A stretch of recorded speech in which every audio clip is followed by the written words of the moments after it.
我呢次到你哋嗰度係第3次啦。聖經教訓我哋，判案時必須有2、3個證人作供，罪名至可以成立。我第2次去探望你哋嘅時候，曾經警告過嗰啲犯咗罪嘅人，亦警告過其餘嘅人。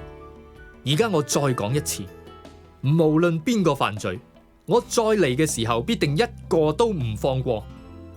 因你哋曾經口口聲聲話要我攞出證據，證實基督係藉住我發言，到時我必定一一證明俾你哋睇。基督處理你哋嘅時候係唔會軟弱嘅，反而要喺你哋當中大顯能力。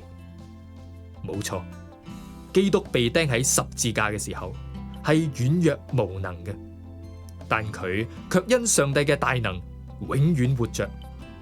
我哋都係同佢被釘十字架時候一樣嘅軟弱無能，但卻因上帝嘅大能，要同佢一齊活着，可以處理你哋。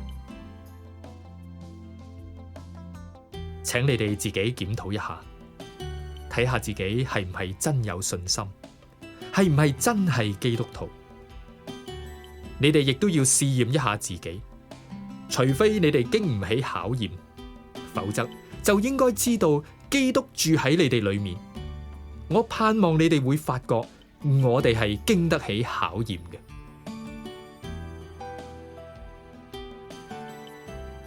我哋祈求上帝讓你哋一件壞事都唔做，咁絕對唔係我哋想藉此嚟討上帝嘅喜悅，而係要你哋行事端正。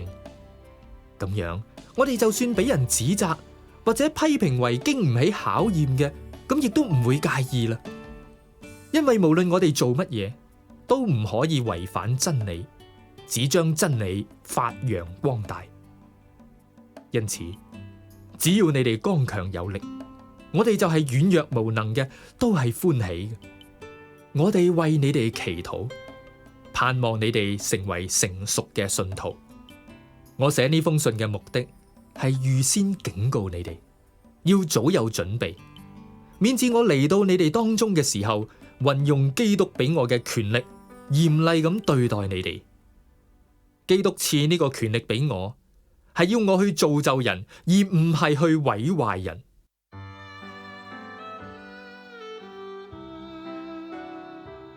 最後，弟兄姊妹，你哋要喜樂，要追求完美嘅生命，要接受安慰，要同心合意，和睦共處。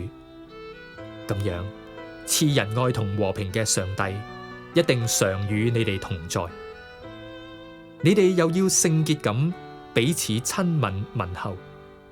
呢度所有嘅聖徒都問候你哋。但願主耶穌基督嘅恩惠、上帝嘅慈愛、聖靈嘅感動，常與你哋眾人同在。